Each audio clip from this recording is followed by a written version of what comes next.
let's look at the equations then that deal with the Doppler effect. They are a little bit confusing. In your booklet, we have stuck with the exact same equations that are in your textbooks. You will see lots of different ways of writing these, lots of different letters that can be used for different things. But let's look at the first one. So the left-hand side of this equation here is the frequency that the stationary observer will hear. Meanwhile, f subscript naught is the frequency of the emitted sound or wave.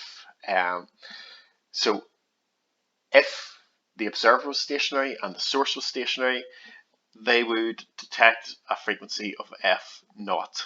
Okay, that's confusing because it looks like the naught could be an O, I mean observed, but it's not the case, and it's a key thing to remember. Okay, so the f naught is this wave, the frequency of the wave that's being emitted as if it was stationary and the observer was stationary.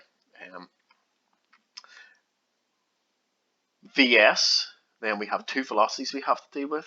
We have the velocity of the object that is producing the sound. Okay, so the velocity of the source is Vs.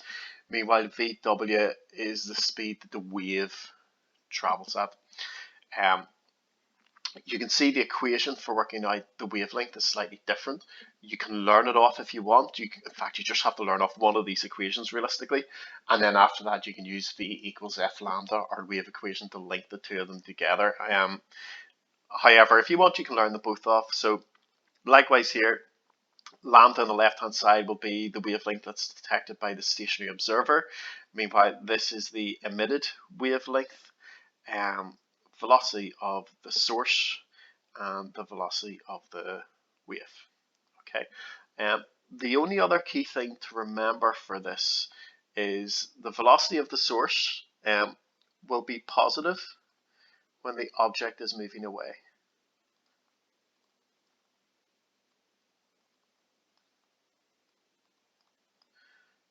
Okay, that's really key. And obviously then the opposite of that is true, that if the object is moving towards somebody, the velocity will be negative. Now that sounds a little bit counterintuitive, but the reason for that is it's a negative velocity because the displacement of the object from the person will also be getting less as it moves towards someone. So positive if the object is moving away, and then negative if the object is moving towards somebody.